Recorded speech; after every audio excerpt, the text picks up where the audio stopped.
Yo, what's good, YouTube? Welcome back to another video. Today's video, we got something different, bro. We got 1,000 players simulate civilization, rich and poor Minecraft video. As you may know, I have reacted to some Minecraft animations in the past, but this is something different. If y'all, like, me personally, yes, I play Minecraft and stuff like that, but, like, having a civilization, that seems awesome. I'm not gonna lie. I don't know if you guys, like mess with that, but that seems so cool to me. How, like, you have, like, 1,000 players building a civilization. I'm assuming you have to pay for a big server for that. But, hey, yo, listen, if y'all mess with this, if y'all mess with Minecraft, hey, let me know if y'all want a Minecraft video, gameplay video for me. Let me know. And I'll give you guys one. I'll make sure it's, like, modded. Or if you guys just want me to just play normal Minecraft and try to beat the Ender Dragon or whatever. Me personally, I almost beat the Ender Dragon a long time ago. I've never done it. It's kind of impossible. But if you guys want me to do a solo run on Minecraft, let me know in the comment section, and I'll go for it. Yo, I'll probably upload a video every day to see what we can do. But yeah, without further ado, make sure you guys like, comment, subscribe, share the video with your friends, and let's get into it. Also, by the way, we're not gonna react to the whole 2-hour thing because that's a long ass time. We're gonna react to about like 20 to 30 minutes, and if y'all mess with it, we'll continue it, bro. But yeah, let's get into thy video. Let me turn this down a bit. But yeah, this is something different. This looks really cool, by the way. I'm so surprised, but let's get into it. In the biggest social experiment in Minecraft history. Also, this was requested by a member in the Discord. I think his name is Pretzel.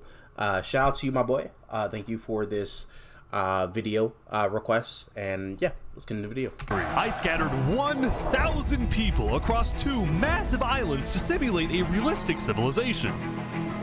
The players were given no help or guidance, and just like in real life, if you die, you remain dead forever. Ooh, that's a good twist. So it's simulation real life, basically. Real life rules. Okay. Now, each player has the freedom to do whatever they want. Farm for food, become a dictator, and build a society.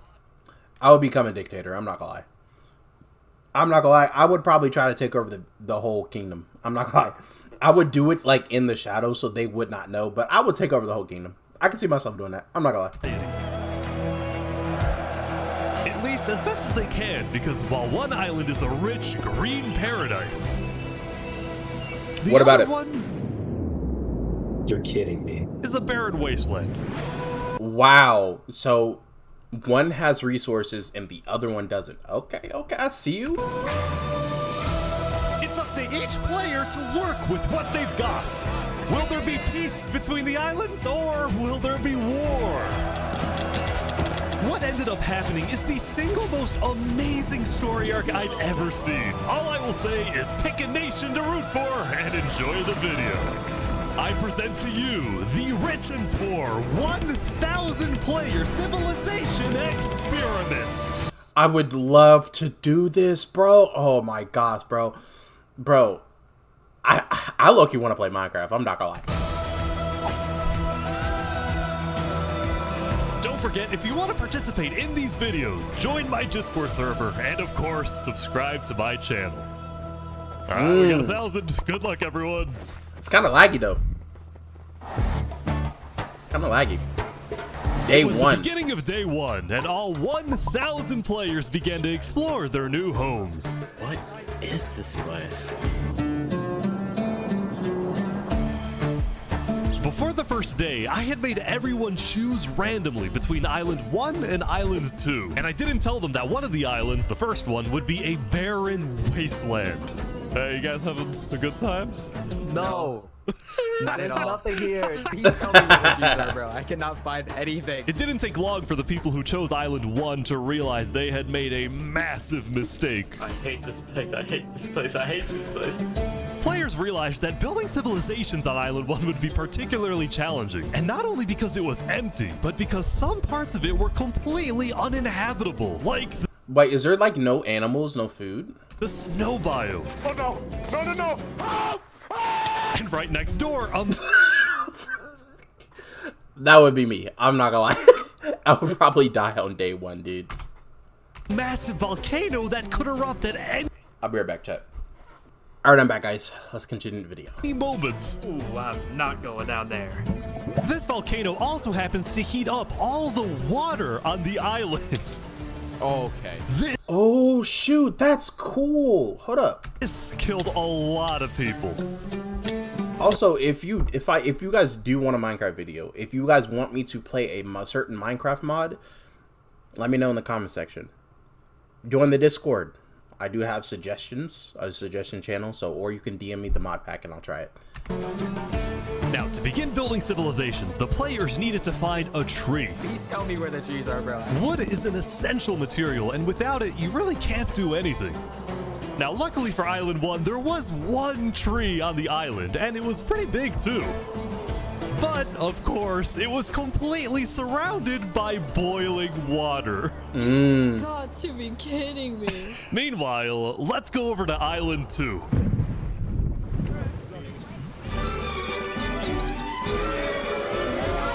Hey guys!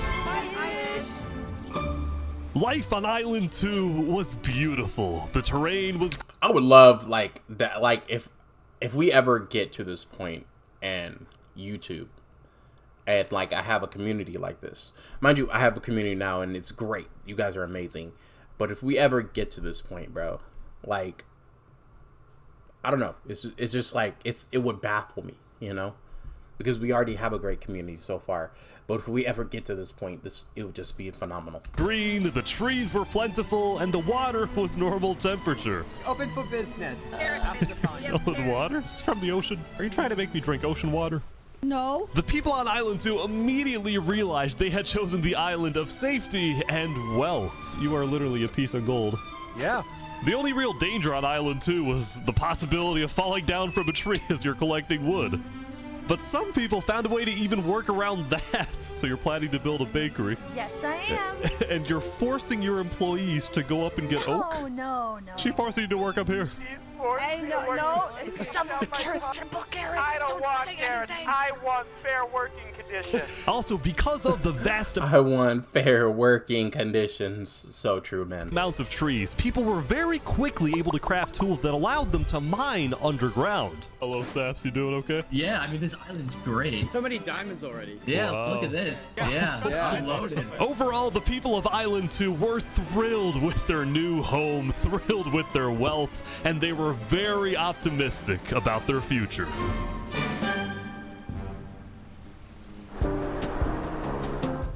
By the end of the first day, players on Island 1 had finally reached the big tree. You realize how high up you are? Oh yeah, no, we're not scared. No? No pain, no gain. Island 1 was still No pretty pain, far no from having gain. fully fledged civilizations, but there were communities starting to form. For example, this player named Remy the Rat made a small restaurant to feed those who were starving. Remy the Rat, what are you serving them here? It's very popular. Bread? And you get the... What the frick? Why? Wait, is this a bread line? Yes. Oh no! I also got word that there was a small group of people who had chosen to settle in a weird location. People at the volcano. What type of people would choose to live on a volcano? Hey guys. Hello. What the? Hey, how's it going? Welcome to the mafia. This was Welcome to the Linguini, and He mafia. had recruited about 20 people to join his Italian mafia. No flipping way, bro. Okay. His goals were Yo, I'm rooting for Mario, bro. I'm rooting for Mario, bro. very simple: make friends and get rich. Hold on, Ish, can we tell you a little secret? We found some netherite. Oh, really? Yeah, don't tell anyone though. We're trying to keep it between us. We'll check back in with these guys later, but in the meantime, on Island 2, there were actual huge civilizations starting to form. I don't care about power. I don't care about government. I just want to make a nice place for my people to live. This player named Call Me Cass was the leader of about 50 people in a nation she named the Cass Coalition. And Okay, 50 people is actually a good amount of people for a society. Okay. coalition it was of very different types of people, including pirates, bankers, Canadian cartels, bakery owners, and their employees. I want fair working conditions. How much even being paid to work up here? Paid? People are getting paid? Now, later in the day, Island 2 would face its first conflict. What the heck? Hey, you guys can't be destroying the beach. Who are you? A group of about 20 people were extracting sand from the shore right next to the Cass Coalition. Cass was obviously not happy about this, but these people didn't care because they were from a much bigger nation called the Commonwealth. Fallout, bro. Fallout 4 is goated, chat. If you never played Fallout 4, there's an area called the Commonwealth, bro.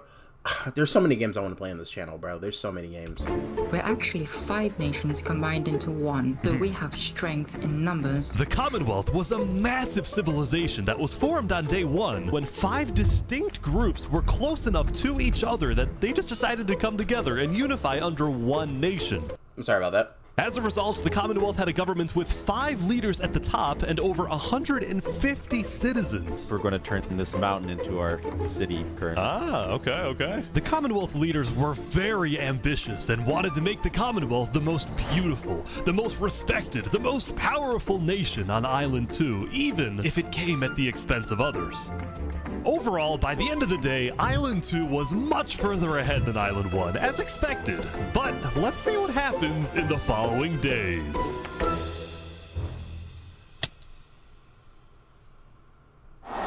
As players logged back in the next day, nobody was expecting that the beginning of day 2 would end up having one of the most consequential moments of the entire event. I wonder if they have... Do they have... I'm actually curious. Do they have, like, separate houses, or do they just all live in one big building? Because that would be actually a huge building. Revy the Rat was running his restaurant when he received a visit from a player named Spoon. Does anyone... Knight, I need food, I'm dying. Yo, Spoon. Yeah. I do have food. You're private, but I need food. Oh, God, I'm too kind. I care about everyone else before myself. It's such a problem. Now, this player, Spoon, was a rising leader on Island 1. He was known for always giving away his own food. But some people started to suspect that Spoon's supposed generosity was merely a method to gain popularity, to further his political ambitions. That is, until...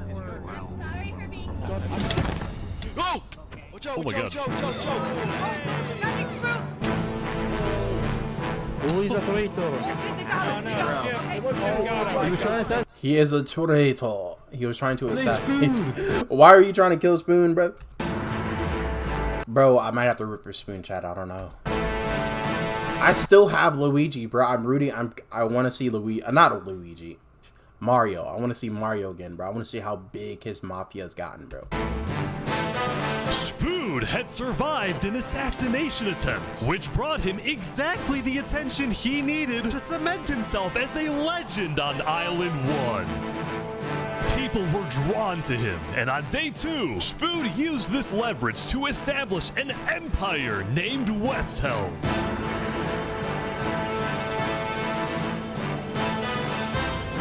These people have made me emperor. This right here is going to be our capital. We're also building a massive coliseum. You mean where people fight to the death? Exactly! Even though the people of Westhelm were still struggling with food and resources, their motivation to succeed was unbelievably high. Earlier, somebody tried to take my life.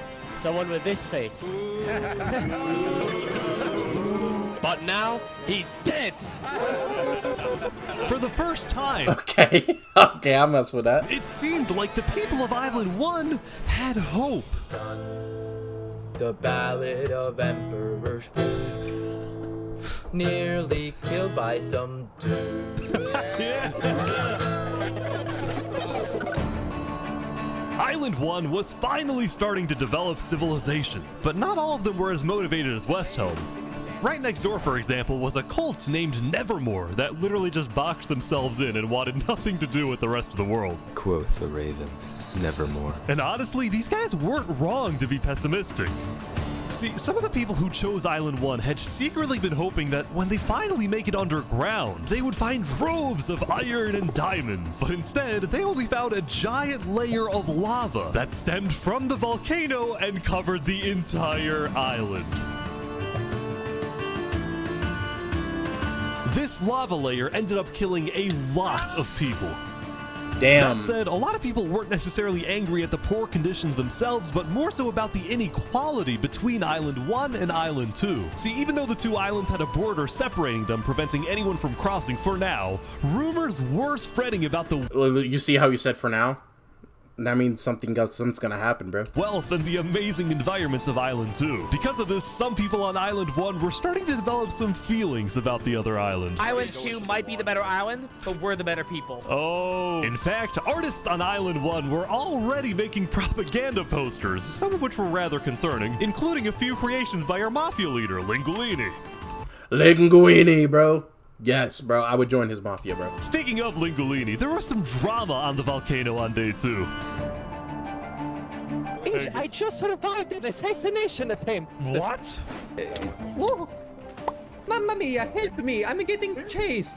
Lego likes just attacked me out of nowhere and I had to run down the mountain. It was becoming a pretty common occurrence on Island 1 for people to try to rob or murder as a means to get food or resources. But Linguini was not going to let that slide. Well, what are you gonna do about that then? I put a hit out on him. Everybody in the mafia knows that the Lego likes is an enemy of the mafia. It's an enemy of the mafia. But then, during our interview... Oh wait, who's coming out over here? There's some people coming Oh, down. those are people from Infernus. They're our allies. Oh, really? Linguini had decided to share his volcano territory with a larger group called Infernus, whose main goal was to preserve and protect the sacred land of the volcano. I spoke with the leader, a player named Seneca, who described herself as the Queen of Infernus. We are a nation of the flame. We have to treat the volcano with the respect it deserves, and we hope we can work with Linguini to do just that. Seneca and Linguini agreed to protect each other in case of an invasion, and use the volcano's height and flowing lava to their advantage. If anybody tries to attack us, we'll kick them out like a Koopa shell. Now, speaking of invasions, on day 2, the Cass Coalition was approached by an army of boats. Oh, crap. Guys, I think we're under attack. It looked like for some reason the Commonwealth was coming to attack. No, we can't fight this. We gotta run. Get everyone out. Get everyone out. But after a few moments of panic, it turned out to be just a group of immigrants who had gotten lost. We are not here to invade, I swear. Oh, I got We're not here to invade you, we promise. Why are y'all here? It's you mother. But I didn't do anything. I just followed You them. brought them all. I didn't do anything. Okay. The leader of the migrants, a player named 3 Below Zero, profusely apologized for the scare, and then the migrants took off. What's going on, Cass? I know they didn't mean to do that. I'm telling my people not to worry. Glad to hear. Now, on day 2, players had finally realized that Island 2 was not technically an island at all, but an archipelago, or chain of islands. The northern island was an optimal place to settle, with open fields, trees, and wildlife. So naturally, it had the biggest civilizations, including the Commonwealth, the Cass Coalition, and a huge kingdom named Tricolor, ruled by a monarch named Jophiel. The red stands for the underground, the green for plains, and the blue for the coast. The center island, meanwhile, That's so creative, though. I actually mess with that. That's super creative. had pink cherry blossom trees and was the home of a small nation called Barbie Land. What is this? Life in plastic? Oh god. It's fantastic. Okay. And lastly, the southern island was big, but also extremely dense, flooded with jungles and swamps. As a result, nobody really wanted to stay there, although I did find one person. Saps, what is this? Can't you tell? This is my vacation home. How's this a vacation home? I don't see any lawn chairs or furniture. There's no Hey, roof. hold your horses there, cowboy. It's not done yet. Saps was one of the few players who chose not to join any civilizations because he didn't want to get dragged into politics and drama. Still, he made lots of friends across Island 2, his best friend Flux actually being the second in command of the migrant group. Speaking of, 3 Below Zero and the migrants had finally reached their destination all the way up north. Now, other than accidentally invading the Cass Coalition, these guys seemed pretty insignificant. But little did people know, this new civilization was about— I'm so intrigued into this. Dude, I might hop on Minecraft after this. I'm not gonna lie. I might start recording. Who knows? to change the entire world. How are they going to change the entire world? We are blessed to live where we live, and we intend to use it for good. We are enlightened. We are the light. We are Luminara. The migrants had decided to call their civilization Luminara. They saw themselves as the light of Island 2, the innovators, the inventors. See, the reason 3 Below Zero had chosen this specific location to settle, well, it wasn't by accident. After the first day, 3 Below Zero had used content and propaganda released by the people of Island 1 to estimate the location of the other island. He then used a coordinate system to calculate the northernmost point of Island 2. His goal was to settle as closely as possible to the other island so that when the day comes, when the borders drop, Luminara can build a massive bridge connecting the two islands, giving free passage as a sign of good faith to perhaps bring about world peace. But it wouldn't be that simple. The second in command of Luminara, Flux, as well as a few concerned citizens, did not want that bridge to be built. They had seen the Island 1 propaganda. They knew that people on Island 1 were angry. Their fear was that Island 1 would just use that bridge as an opportunity to invade Luminara and perhaps invade the rest of Island 2, leading to a world war. That bridge is a bad idea. Moving up north was a bad idea. Island 1 is going to invade us, and Luminara is going to be their first target. Hey, yo, he's thinking ahead, bro. He's thinking ahead, bro. He's thinking smart. He's thinking super smart, bro. What about the goal of world peace? I respect our leader's goal, but he's dead wrong. We shouldn't be trying to befriend our enemies. The way we're going to achieve world peace is by uniting Island 2 against Island 1. What if 3 Below Zero says no? What if they finish the bridge? Well, then at least they'll know I tried to warn them. Damn. Damn, bro. Okay, so it's like a little threat. Okay. Hey, he's trying to prevent his people from being slaughtered. So, hey, I understand it, man. Island 1 comes and kills us all.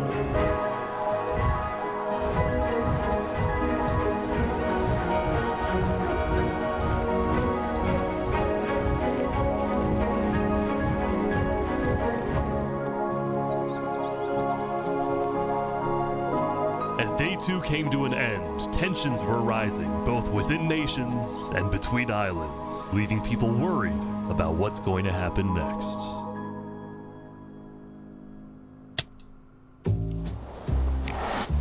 Back on Island 1, I was watching a small group of pirates who called themselves Al-Karasina.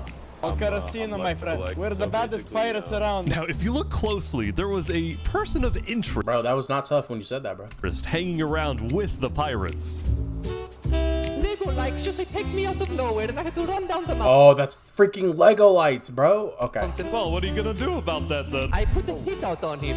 So to be clear, Lego Likes had a bounty on his head, and he was hanging around pirates. You could probably guess how this ends. Yo, Lego Zanga's here.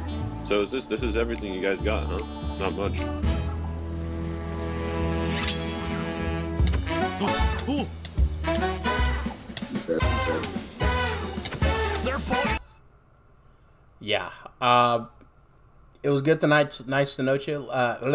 It was nice to know you, Lego Lights, but yeah, you're cooked. Oh, no. Oh my gosh. Bro, I feel like if I was wanted in this, bro, I would just like go to different communities and stuff and just like, you know, be like the most unknown person ever. I'm not gonna lie, just be like unknown, bro, at all. The Al-Karasina pirates had killed Lego Likes, but there was a small problem. Did you hear about the news? Yeah, I saw it, but we don't know who claimed the bounty. It didn't say it in the chat. Because Lego Likes had technically died to boiling water instead of a player, Lingolini didn't know who actually killed him. But fortunately for the pirates, when a player dies, the dead player drops their own head, which the pirates believed would be the proof they needed to collect their bounty later today. So you're expecting a payment later? Yes. All right. Well, I'll go. You guys let me talk.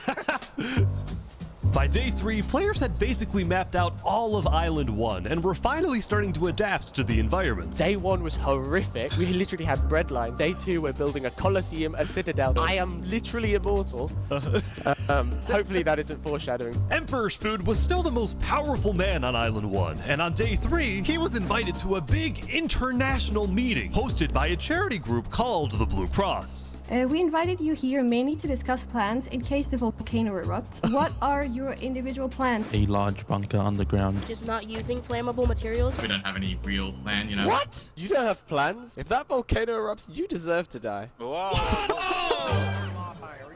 Emperor's Food had come in with good intentions, but it was there that he learned that he hates meetings. I'm gonna go there.